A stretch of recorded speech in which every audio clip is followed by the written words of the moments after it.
It took 400 laps of side-by-side, nose-to-tail racing here at the Richmond International Raceway to determine the 12 drivers who will compete for the 2009 chase. And the headline, the hometown hero, Denny Hamlin, finally goes to victory lane at Richmond, a track he grew up just 15 miles down the road from. After 7 races in which he led laps, in every single one, he finally pulls into victory lane at his hometown track. And hi everybody, Steve Burns, Larry McReynolds, and Jeff Heyman.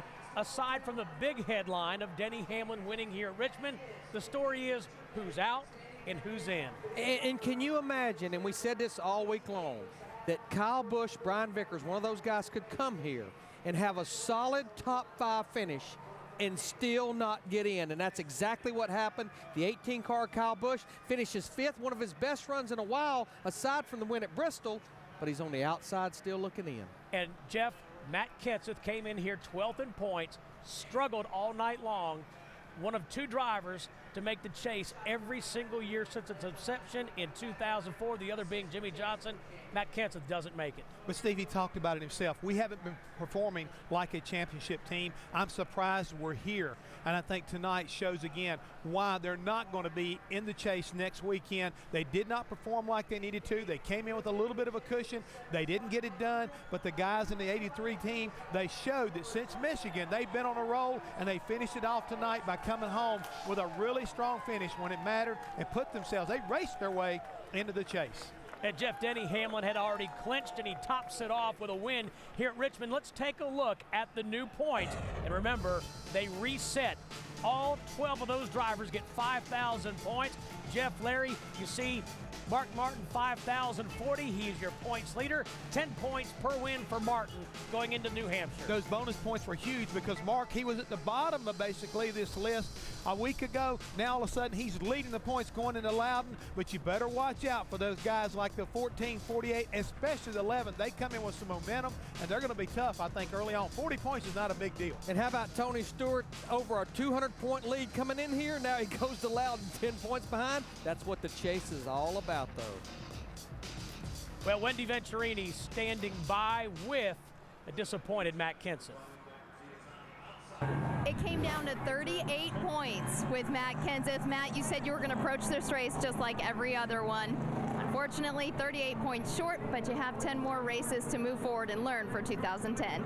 Yeah, I mean, honestly, we did approach it like any other race. And this is about how we ran the last 4 Richmond races. We just haven't been competitive. So, you know, really since California, it's been a downhill slide for us. We slowly fell back into points every week. So I can't say I'm very surprised we didn't make it, but we've been working on it hard. We're just, you know, weak in a few areas, and we need to figure out why. None of our cars really run the way they should. So I wish we weren't in this spot, but we did the best we could, and we'll try again next week.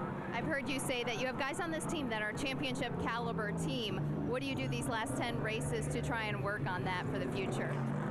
I'm not really sure. I mean, we're always trying to get better. We just haven't been able to do it, you know, and we're just missing something. I don't know. We're missing something, in my opinion, at the organization to start with, to make all our cars faster, because, you know, Carl hasn't won a race all year, and he won 9 of them or something last year, and I think we really need to look hard into engineering and some of the stuff we're doing to make these cars run to start with. And then on the 17, we need a little work too. I mean, we've been inconsistent on pit road. I've been inconsistent. I missed a pit box tonight. You know, there's certain things I can do to do better as well. So we just got to evaluate the whole thing and try to get it back to where it needs to be. The first year they had a chase, we had 5 of us in there, and you know, we just got to keep working at it. Okay, Matt Kenseth, he won't make the chase, but keep in mind, folks, you can't take away the Daytona 500 victory. By Kyle Busch and this entire M&M's team. You worked your butt off. A top 5 finish, just come up a little bit short. Kyle, talk about tonight. It was a battle tonight, that's for sure. You know, my arms are tired for wrestling that one, but you know, we had a good car tonight. We kept making it better and better, kept making them changes to it that kept waking it up, and it was a great top 5, good points night. But unfortunately, the 83, he ran really strong tonight too. You know, it was a battle. I knew it was going to be down to the end. I saw him behind me all night, but never saw what the points were. But unfortunately, they fell the way they are, and so you know, all we could ask for was good pit stops, and the guys did flawless on that all night long. And thank M&M's, Mars, Victoria was here tonight cheering us on, so thanks for her support and coming in. And unfortunately, we're out of the top 12 here for the chase. But, again, thank Snickers, Combos, Interstate Batteries, everybody that makes this year possible for us, all the guys at Joe Gibbs Racing. And we'll just have to go out of the year with a bang, try to win a couple more races, and, try to get in and get better for next year. Never a lack of effort this year. You got the 4 victories. A little frustrating, though, I'm sure. I know you're going to push on and get those victories, but just talk about from an emotional standpoint. Oh, yeah, it's very, very frustrating. I mean, I'm heartbroken, but, the good Lord put me in this predicament for some reason, and one day I'll be able to tell you what that is. But, right now I'm not quite sure. So, we'll just have to we'll take this and, like I said, go the rest of the year, try to win some more races. But, there was a lot of situations this year that I screwed up, that we got put into bad spots. We had a couple days that we were bad on pit road. So, it's just a conglomerate of things that put us in this predicament. It's not just one thing. It's not these last 2 weeks. It's the previous 26 altogether. So, unfortunately, some of those weeks were worse than others. Great job by Kyle Busch here tonight, and a very professional post-race interview. All right, thank you very much, Bob Dillon and Wendy Venturini. And guys, I think, you look at the effort that 83 team, Ryan Pemberton, Brian Vickers, that entire team, nobody has scored more points over the last 7 or 8 races than that 83 team. Well, the thing is, Steve, we talked to Brian and we've asked him what happened, because right after Michigan, they've got on a roll of finishing in the top 10 and running very competitively week in and week out. And he says it wasn't one thing. He said everybody kept working together. The engineers, they started figuring things out. And I think it really came down to, we talked about the numbers, Larry, that sometimes numbers don't always add up. How bad do you want it tonight? I think we saw a team really dig a little bit deeper when it really counted the most and put on a great effort right now against some very stiff competition, because, again, Kyle Busch didn't roll over and play dead.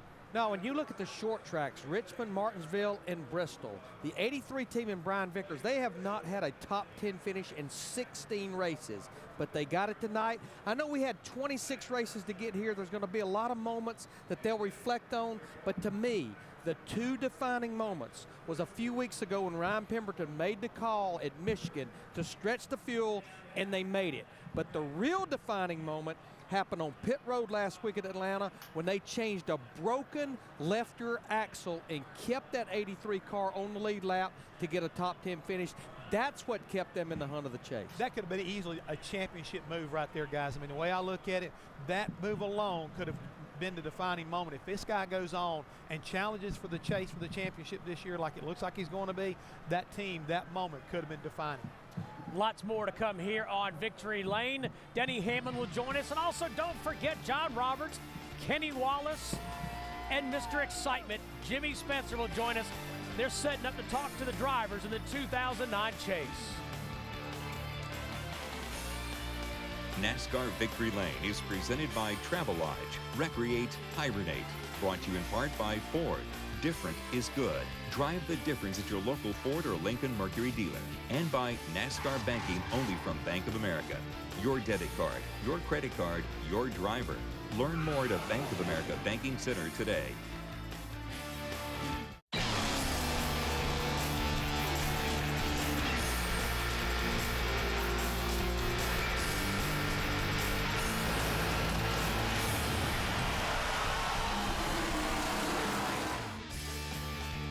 Look at the beautiful Richmond International Raceway at night. 26th race. This 2009 season is over. Denny Hamlin celebrating in Victory Lane. You see J.D. Gibbs, Joe Gibbs, some of the other players here on that FedEx team. Big win for Joe Gibbs Racing. Well, now Jeff Hammond, Larry McReynolds, and myself will take you through some of the highlights of this 400-lap race. Mark Martin started from the pole position. Guys, he gets 5 bonus points right off the bat. Which was important because, remember, Mark only came in here 10th in the points with just a little bit of cushion to start this race. Battle early, Jeff, between Denny Hamlin. And again, Jeff, he's led all 7 races he's been in here. He flexed muscles early. Yeah, I think he decided early on, I'm going to win this race tonight. I'm going to get out front. And if I have a flat tire, well, with 20 laps to go, so be it. But I'm going to show them what I'm made out of. And that 11 car definitely was the class of the field all night long. Trouble for Scott Speed, Brian Vickers' teammate. He goes around early in the action. Yeah, this was the first caution on lap 5. Total of 10 cautions on the night. Look at 3 wide. Tony Stewart, Reed Sorensen, David Stremme on the high side. Synchronized spinning by Reed Sorensen and Tony Stewart. That was on lap 45. And they got very lucky that nobody else really got into that. Here's a great little effort right here. The 24 car decided, well, guys, I think I want to lead for a little while, and he found a way to get around Denny Hamlin. Those two guys, they went at it pretty hard all night long, but right there at the end, 11 said, well, I tell you, that's long enough, and went right back up underneath him. Jeff Gordon finished 3rd. Big battle, too. The guys, 83, Brian Vickers is going to get in. Kyle Busch, the 18, will not. They qualified close to each other, and they raced close to each other all night long. You heard Matt Kenseth talking to Wendy Venturini. They struggled. Here they are on pit road at one point. He got boxed in. Here he has to back up. And that's usually one of their strong suits is pit road, and that even showed, I think, the frustration of their entire year right there on pit road. As you see the 17, he wasn't even close. Had to try and back up, messed up Michael Waltrip. That's pretty much the tone of the night. Picture's worth 1,000 words right there. Frustration for Matt Kenseth. Casey Kane needed a good run. He was good enough. Their contact, close call for Brian. Very, very close call. Yeah, Casey did exactly what he needed to do tonight. He just, for the most part, stayed out of trouble. On board with Elliott Sadler, you see Regan Smith into the wall. And that ended Regan Smith's streak of 53 races without a DNF. He's never had a DNF until tonight. Steve, there it is. Bruce in the pudding, the 11 car going around the 17 on the outside to put him down a lap. 17 said they're just missing something overall in their program at Roush Fenway Racing. They were off from the time they opened the back door of the truck Friday morning here. Going to see a battle here between Clint Boyer in the 33, Kurt Busch in the 2. Now Busch would finish 2nd, Boyer 6th. And this almost was catastrophic. He almost clipped the 11, but he did get the 24. But fortunately, Jeff Gordon did a great job of hanging on to it. Otherwise, he could have really stacked up a lot of these guys that were involved in the chase. Lap 326, Michael Waltrip gets turned around. That brings out the 9th caution. All of our leaders stayed out right here because they had just been to pit road. This happened only about a lap or 2 after a restart. And here you see Kyle Busch battling Jimmy Johnson in the 48 car. The 18 they just wasn't quite there tonight. They were good, but not how they needed to be. Kyle Busch to pit road after the 09 of Brad Keselowski lost a motor. And Steve, the thing is, I think both of these pit crews did exactly what they had to do all night long. They battled each other on pit road. I mean, just 83 beat the 18 out, then 18 would beat the 83 out. And those two drivers, they went out on the racetrack. They both, they did an outstanding job here tonight. And you know, again, earlier this season, that 83 team had trouble on pit road. They have cleaned up those problems. Yeah, it may have cost them a win at Atlanta about the 3rd or 4th race of the year. No question. A really scary moment as far as pit road is concerned. One of the guys on the 00 car for David Rudiman got clipped by Tony coming out of the pits, but fortunately he was okay.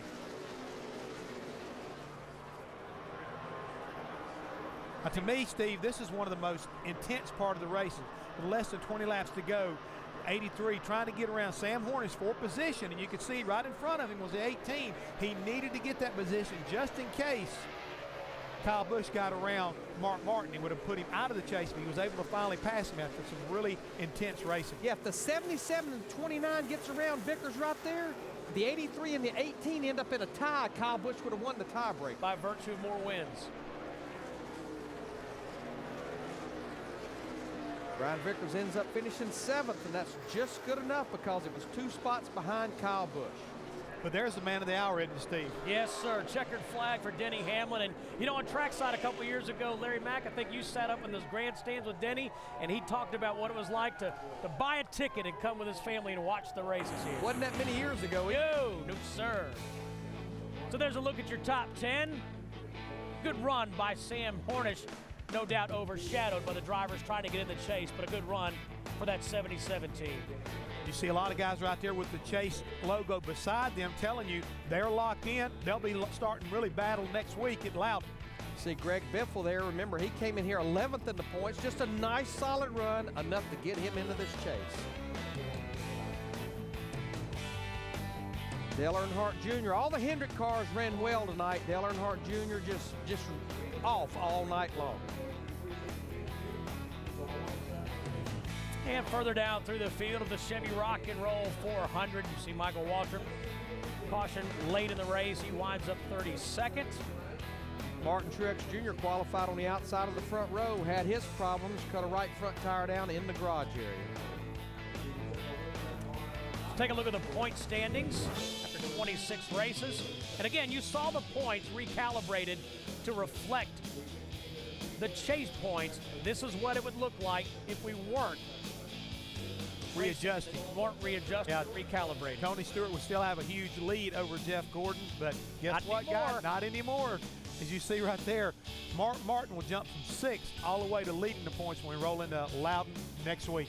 Yep, all those drivers get 5,000 points and then 10 points, bonus points, per 2009 win. When we come back to the Richmond International Raceway, we'll talk to the winner, Denny Hamlin, here in Victory Lane. Stay with us here on Speed.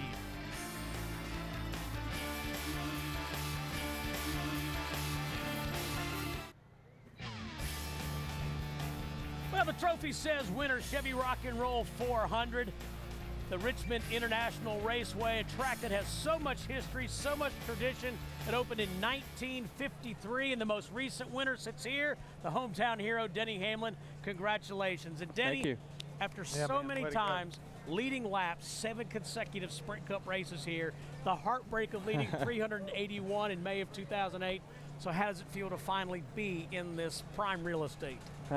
Feels really, really good. You know, I was definitely nervous those last 10 laps fighting with Kurt and that, but just a great battle with Jeff at the beginning. You know, maybe I probably could have led 380 today, but I just said, man, I've got to save my stuff for the end. I got to save the brakes and all that, and it seemed like whoever was out front, you know, just the guy in second just kind of messed him up a little bit, it seemed like, and when Jeff would get out front, I'd be right on him, and he'd get loose, and I'd get back by him, and that was just awesome short track racing. I definitely hope he had as much fun as I was, because, you know, it just seemed like, you know, we're giving each other good room, and that's the way it's supposed to be. You know, Denny, after a really rock-solid run at Atlanta last week, that locked you and the 11 team into this chase. And I was reading the quotes that they put out from you and Mike Ford, and you said, you know, we can go to Richmond and we can treat this as a one-off race. Maybe that might be a great plan for each of these 10 races coming up in the chase, because it sure worked out tonight. Oh, for sure. And we were faced with a decision to make. Do we come here and bring our second or third best short track car and just save our best stuff for in the chase, or do we come here and pretend we got to race our way in and go out there and win this race with the best race car and with all of our bullets in our gun, I guess you could say. And we just came here with the best that we had. You know, if we wrecked it, then hey, we'll get it 3 or 4 races into the chase. But yeah, we sacrificed this car for a few races, but I tell you, I think the momentum is going to count more than what this race car will. Yes, sir. And the way you guys performed on pit road and everything, all week long, you guys have been solid. You know, practice, qualifying, as well as during the race. And you know, the one other thing is, you got a pretty cool looking trophy to go with the one you got from Martinsville now. So you made basically a Virginia sweep. The Virginia boys got wins at both of the racetracks here. I've said for a long time that I thought this is one of the coolest trophies that you can get in all sports. I love it. And Doug Fritz, I guess, and the guys at Chevrolet came up with it. But just proud of my whole FedEx team. They nailed it on pit road today. They did a great job. Well, Denny, you locked in a chase spot earlier. You came to Richmond, conquered this hometown track. Now you go into that chase with a lot of momentum. Oh, it's I tell you, I mean, I think people were starting to see the last 5 races that, hey, maybe this 11 team can contend for the championship. I think now, I mean, we're serious. We're really serious. It's not all about those first 3 right now. You know, Denny, I think sometimes the box score on the 11 car, which is the finishing position, it's very deceiving, because I look back, you guys had a rough May and June, but it wasn't necessarily because of performance, just that rotten luck, like the fuel pump cable when they took the green flag at Pocono. Exactly. I mean, it's amazing that we've gained as much points as we have. I mean, Brickyard, you know, the drive shaft falls out, you know, going to the front there. It's just, yeah, we had some bad finishes, but it wasn't because of our performance. And I feel like right now our performance is better than it's ever been in my career, as far as on every single racetrack. There's no racetrack we can't go to and contend for a win in the top 5 each and every week. What about the point situation? You're the only Gibbs car in the chase right now. Plus or minus, what do you think? It can go both ways. I mean, Kyle, had he made this chase, was going to be a serious contender we were going to have to deal with. You know, but you know, there's some things now that he could do to help us with this championship. But you know, it goes back and forth. I like to have the most cars in the chase as possible because you're going for the same goal, you're racing the same way, and you know, unfortunately, it just didn't work out for those guys. Denny, best of luck in the chase. Thank You you. guys go in there with a lot of momentum. Time for the Valvoline guaranteeing the win. Team clutch performance for that FedEx team. Denny did the job behind the wheel, and the guys over the wall did the job as well.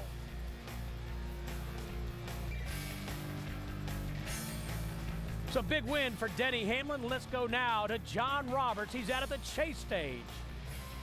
Steve, thanks a lot. 12 very happy drivers out here with us right now. There are only 12 left contending for the 2009 Chase for the Sprint Cup. We're going to talk to some of the drivers who factored in, your new points leader, and some of the guys who had their hearts broken today. We'll be back in just a moment with much more from Victory Lane.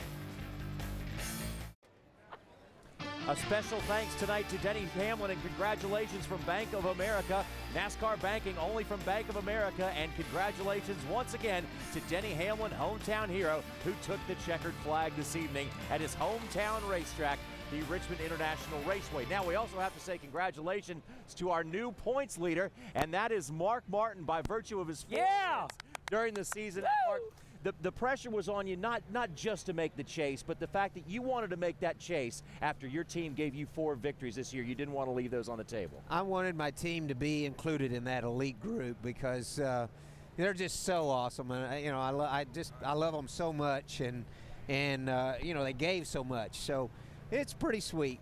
Sweet to be in there. You know, they gave me another great race car, flawless night, awesome on pit road. I don't think we ever got further back than 5th place, so that's the kind of thing we needed to do, and we did that. We did that at Atlanta, and we did that at Bristol, and we did that at Indy. We won Chicago, so you know, we've really been strong since Chicago. Mark, I have pushed single-handedly. I have pushed Mark the Kid Martin. Do you feel like the kid? I mean, you gotta feel awesome. I feel pretty good right now. Different tomorrow whenever I get up, but right now I do feel like the kid. You know, Mark, I think back to Atlanta, the tire cut down, the motor at California. You're sitting 34th or 5th in the points. Can you imagine where you are now? We were actually 35th in owners' points. Drivers' points, we were 34th, but in owners' points, we were 35th after 4 races. And, you know, I saw where nobody had done that, you know, made it from that far back at that point. The first.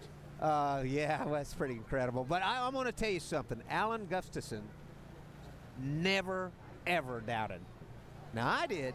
I doubted that we would make it probably 60% of the time. But Alan Gustafson said, we're going to make it. And, you know, and the race team just gave their heart. You know, Mark, I've known you for a long time, and you said to me a couple weeks ago at Macon, we were talking, and you said, Kenny, I'm having so much fun driving a fast race car. What's the difference between driving a fast race car and a car that is not fast? I mean, how hard? Miserable. You know, we had a pretty good little cushion, 69 points to 13th tonight. That's pretty comfortable. But, you know, if you've got a 20th or 15th place car, you've got to race all night long with all that battling and all that wrecking, and then you're back in the pack, and you know, some guys take 2 tire 40, you know, who knows what happens, and you don't know if you're going to make it or not. Well, I didn't know if we were going to make it or not, but I knew one thing for sure, you know, staying in that top 5 was really, really nice. We had the race car. Alan's so smart. And he takes so much of the load off my shoulders. All through the years, I carried a lot of load on my shoulders. So you're saying with a fast race car, you're just always in the top 5? Well, it has been since Chicago. I will say that. And I also want to say that it is a lot more fun when you can. I trust Alan to make decisions. I'll talk to him. I'll get out of the car after the last practice before qualifying, and I'll say, well, it seems a little loose, you know what to do. And I'll turn and walk off. I don't want to know what I don't want to know what because I want to go out there and drive that car like it's no tomorrow. And if it's loose now and he loosens it up some more, I don't want him to tell me, because I don't want to be scared when I drive in the corner. And every time, bam, you know, we're sitting on poles, we're qualifying good, and you know, he just has so good a judgment. It's just incredible. Mark, congratulations and best of luck as you run that championship. Yeah, finally, Mark. And now Mark Martin is starting this thing out as your points leader. So now let's hear from some of the other drivers who have raced their way in to the 2009 Chase for the Sprint Cup. From the car owner side, I'm elated. Couldn't be happier with Ryan and the U.S. Army guys, and proud of Darian and our Office Depot Old Spice team.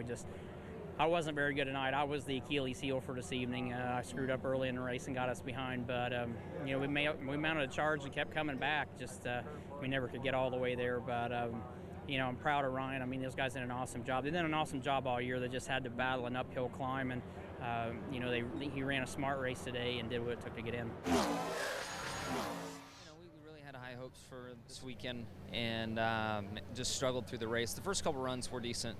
And then we just couldn't stay on top of what the car needed, and definitely had my hands full. So a frustrating night, but luckily we had such a good start to the year that we were able to lock ourselves in, and you know, I really got to reflect back on how strong the team has been and what we've done to put ourselves in contention for a 4th championship. And I look forward to Loudon. You know, the tracks in the Chase are very good for the 48. We ran good at all those tracks at the start of the season. And you know, we'll just have to get in there and see what happens. It's going to be an exciting year, and I'm very proud of my teammates for being in the Chase, and that includes Ryan Newman for making it in here at you know, this last race, and Mark Martin. So we're just missing the 88. You know, we get all of them in there. It'd be one heck of a party in Hendrick Motorsports, but we're doing good, and very, very proud of the effort. You know, Atlanta gave us a big boost, and we had a great shot coming in here. We just needed to finish, and we did that. We ran as hard as we could all night long, and the car was off a little bit. We worked hard, got it back. The team did a good job, and it's nice to put the Budweiser Dodge back into the Chase. It's been a little while. So now there are 10 races, 10 to go, and that's about 2.5 months of racing. And guys, we all know that a lot of stuff can happen over the course of 10 races, but Mark Martin, always being the realist, just said, he said, man, I am not thinking championship right now. He said, I'll start to think about it if we're in the hunt with about 4 to go. And it's a good point, Johnny, and the reason why we look at this 48 team, as strong as it was last year, 3-time champion, last week Atlanta, terrible day. Come back to Richmond, and in my opinion, to their standard, a terrible day again. Could never get the handle on the car. That is not the way you want to start to defend your championship going into New Hampshire. Now, Jimmy says these are good races for them, but if they get off the handle a little bit, you got to look at these guys. Big surprise here, Vickers getting in. And the story about the Levin car winning tonight, he is on his game. And you know who's on his game, Kenny? The guy we just had, Mark. I'm telling you, he is going to be tough. And you know what? It's almost a time to reflect. I mean, here we finally are, race fans. Here we finally are. Whoa, I'm wore out. I mean, 26 races, and now I look back and I go, how in the world could Kyle Busch not be in the race for the Chase? But I always say, and you know what I always say? I say, you know, there's always got to be a hero left out. You know why? To make it that much more important. You know, at first it was the top 10. Remember a couple years ago, only the top 10. Then we jokingly said, well, we got to put a couple more in because why? We got to get Junior and we got to get Jeff Gordon in. Remember that year? So here we are. Now we got 12. We added 2 more. And now Kyle Busch, our most fascinating, most crazy driver. He pushes, he shoves, and the people boo him and they root him on, and he's not in the big show. But I think he will pace. I think he will play the spoiler. I look for him to win a lot of races, just like Tony Stewart did a couple years ago. Yeah, so 43 drivers start out every weekend. Only 12 can run for the championship over the course of the next 10 races. Brian Vickers is one of those drivers, and he will join us coming up next to talk about what he accomplished on the racetrack tonight, and also next Saturday on Speed. The NASCAR Camping World Truck Series rocks the Granite State, where tempers can flare and paint trading is a way of life. Don't miss the NASCAR Camping World Truck Series live from New Hampshire next Saturday.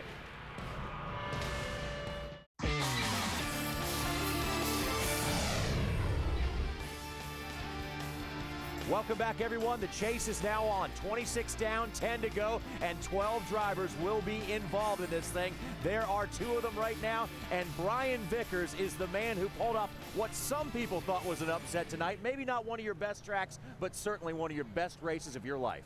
No, it was, and it's not just tonight. It was the past 10 weeks. This team, I don't know what happened. I don't know what fire got lit under who, but it worked. And the team it wasn't really just one person. It wasn't like we found this magical setup.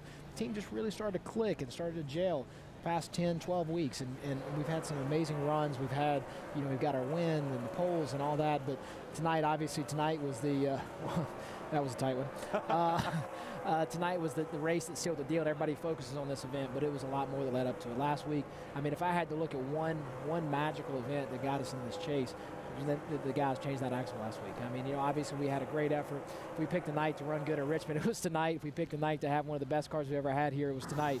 But this is just one race. Last week when they changed that axle without losing a lap, that's what really kept our chase hopes alive. That was impressive last week. Mark Martin said he's not going to worry about the championship till 4 to go. Now that you're in this thing, can the Red Bull team win this? Yeah, that's a great question. It's one that's been asked several times, and the answer is yes. Can we win it? We're a young team. Do we want to put that pressure on ourselves to expect to win it? Probably not. It's a 2.5-year-old team, and there's a lot of talented teams with a lot of history and a lot of depth up here on the stage, but are we capable of it? Absolutely. If you look at the past, I think it's like 9 or 10 weeks, we've collected more points than anybody else in the series. We just got to do that one more time. We just got to do it for the next 10 weeks. Brian, would you say this is the greatest moment in your athletic career? I'd say it's pretty close. If we win the championship, that would probably be the greatest moment. So far, and even if I win this championship, yeah, I'd have to say winning the championship would be number one. So but this is number 2 right now. Yes, I'd say it's number 2. Behind winning the Busch Series championship, now the Nationwide Series championship, and that championship was special because it was, it was hard fought, but because of who it was with, Ricky and Randy Dorton and so many people that we've lost, and that one holds a special place in my heart for so many reasons. Well, Brian, congratulations, man. You're in this thing. You got to win it, so you got a chance to do it. Congratulations to Brian Vickers and the whole 83 team as they have raced their way in to the chase for the Sprint Cup. Jeff Gordon had this thing locked up before he even came to Richmond, but now he too is in the hunt, and his drive for 5 is alive. Let's go to Wendy. Gordon comes home 3rd tonight, and now that we've reset, Jeff Gordon 6th in the points. Congratulations on a great night. A sigh of relief, I'm sure. It was there wasn't a lot of pressure on us, but the DuPont National Guard Chevrolet was so strong tonight. That was the only pressure, was that we had a shot at winning the race. Denny was really strong. I don't think anybody could beat him, but we certainly were giving him a great run for his money. It was a great 26 races for us. Second in points going into it. We needed a couple more wins to get seated higher up in that for the chase. But I still think we got a lot for these guys once it all starts. Of course, you had the pressure off of you because you were locked in, but now with these 10 races, everything changes. It's a new ball game. How do you guys approach these 10 races so cautiously? Well, you got to push hard when the time calls for pushing hard. These double file restarts mean you have to get aggressive, but you got to be smart. The pit stops like tonight for us were just unbelievable. If we can keep that up and then put race cars out there on the racetrack like we had tonight, consistently, we'll have a great shot at this thing. And that's what I think our strength really is. We didn't win a bunch of races during the first 26, but I feel like our mile-and-a-half program is so much stronger than it was last year. And we're just so good at so many different tracks. It reminds me of the 24 of old. So I'm excited. I think this team's going to really step it up when we get to New Hampshire and start this thing all over again. And we'll hopefully make up those points that we have as a deficit real quick. All right, thanks to Jeff Gordon. And of course, Jeff Gordon says he wants to win the Sprint Cup Championship with the new chase format. It's pretty funny. Just a second ago, Kurt Busch, who finished second in this race, was walking on pit road going, hey, I finished second. Do you want to talk to me or whatever? But so much attention being played to the guys that were battling to get in the chase. A nice run for you here tonight. Yeah, it's intense, and you guys are covering the right guys, because the guys that are in and the guys that are out, it defines the season. That's what the chase format unfortunately positions us into. But yet, the guys that didn't make it, the season's not all lost, and there's still things that are valuable to them. And so I hate that my little brother didn't make it. I had heard that he was out, and it's tough. This sport can change so quick that you have a good setup for a while, and you stay with it, and then it can end up hurting you because you didn't change with the evolution. So who knows what was their main problem? Who knows what race it was? But For us to come into this race not being guaranteed a spot, having to race hard for it, we went through our roller coaster of emotions, and then to have a shot at victory at the end and having Roger Penske pulling me back. He's like, remember big picture, and I'm like, oh, come on, man. If we get this win, it's 10 points. That goes with us. So great run for the Miller Lite Dodge. I'm stoked. Evaluate your chances now going into these 10 races. Yeah, it's a great feeling to know that we made the chase, and you put that behind you as quick as you can. So tonight's a nice celebration, maybe tomorrow, and then we go to New York, and Brian France is there, and all the fraternity of guys that made the 2009 chase. And when you have that dinner, it's a very special meeting, and that's the motivation that I use going into the chase each year when we do make it. And so you show up at Loudon, which is a great track for us. We finished third there this spring. Dover finished fifth. We're really looking forward to the start of the chase because I think it's very important to get a good start. Kurt Busch is the 7th seed going into the chase. Well, Bob Kurt got it exactly right. It's a small fraternity that races every weekend. It's even smaller fraternity that is now racing for the chase. There are 12 left, and we head to Loudon after this. Back to Richmond in a moment. Here's what the 12 drivers are racing for, one of the most coveted prizes in all of motorsports, and that is the Sprint Cup Trophy. Only one of these 12 drivers will be able to win it in 2009, and Carl Edwards is among those 12. He came in with perhaps the most comfort and the biggest cushion, but still had to race his way into the chase. He made it. He's now the 9th seed, and after the race, he spoke with Bob Dillner. Carl Edwards has had an eventful couple of weeks, but you're in the chase, and that's a good thing, and I know it's always a sigh of relief for you. Yeah, it's good. My Aflac team has really stepped it up. You know, at one point we were really close to the verge of being out of it, and the guys have worked really hard. We didn't run very well tonight. You know, we've got to work a little bit on our setup for Loudon, but my Aflac team is all of us are real excited about only being 40 points out of the lead right now. It's cool. I want to know, with the foot and all, you know, going into Loudon, you know, a couple of racetracks coming up, Martinsville and so forth, how's the foot doing, and how's it going to maybe get better and better as the weeks go on? You know, this might end up making me a better driver. I'm real tender on the throttle, you know, and every day it gets better and better, and hopefully by the time I can take this thing off, I'll have supernatural throttle control, and it'll be something that's good, and it'll be right about when I need it towards the end of the chase. Carl Edwards, the 9th seed, going into the chase. And Bob, you got to look long and hard to find a guy as tough as Carl Edwards, and he is among the 12 that will go for the championship. When we come back to Richmond, we'll hear from the rest of the guys who are in the chase.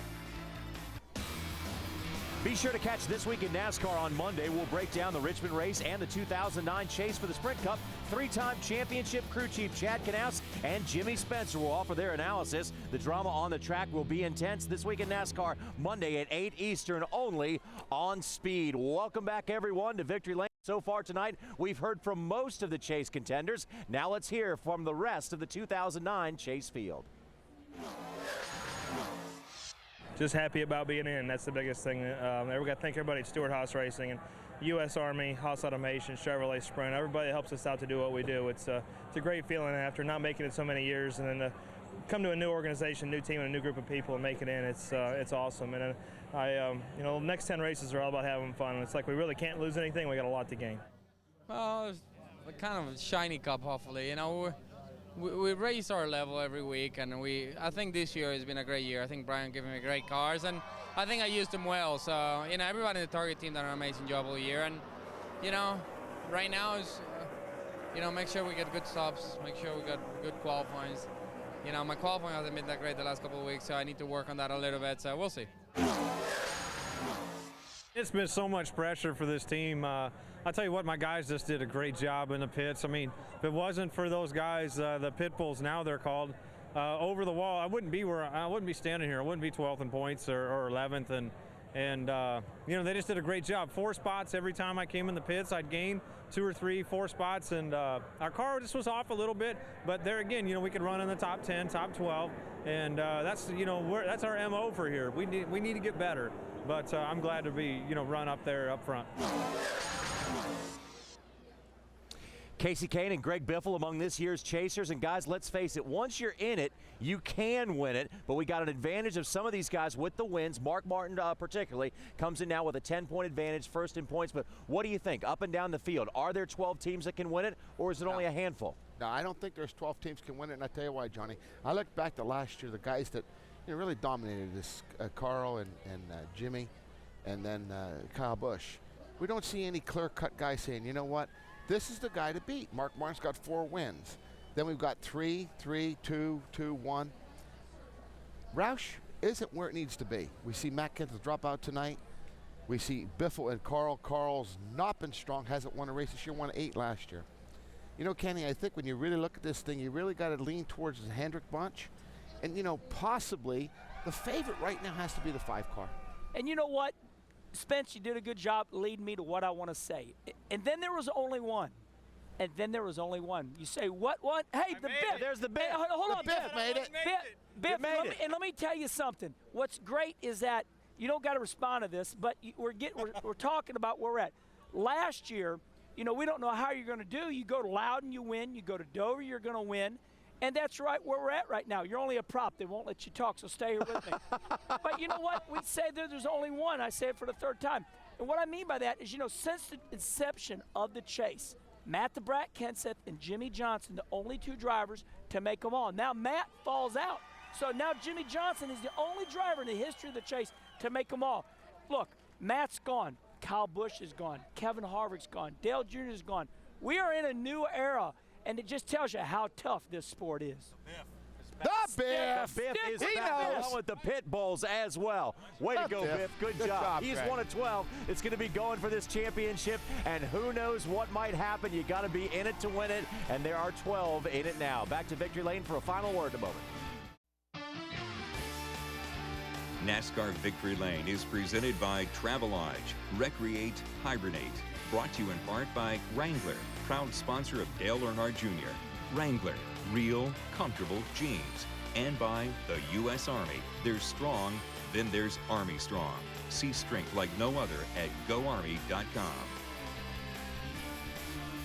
Next weekend on Speed, NASCAR's championship chase kicks off at the Granite State. Last year, the Magic Mile rocked the points leader and claimed his title hopes. Who will suffer a similar fate this year? Your NASCAR weekend on Speed begins Friday at noon Eastern with Sprint Cup practice. NASCAR on Speed, be there. And also on Saturday, we have the Modifieds and the Truck Series at You won't want to miss that. Check out the new points. Mark Martin's on top. The key here, fans, look at this guy. Carl Edwards, Ryan Newman, Juan Pablo Greg Biffle haven't won a race. They could win this championship and not win a race. And listen to this. It has been said, and it is true, that you have to finish at least 5th place average to win this championship. That is absolutely ridiculous. Remember that a couple of years ago? Jeff Gordon averaged the top 5 and lost the championship to teammate Jimmy Johnson. For. That is the prize who everyone has their eyes on right now. We got Twin coming up Monday night, but now let's take a look in the rearview mirror.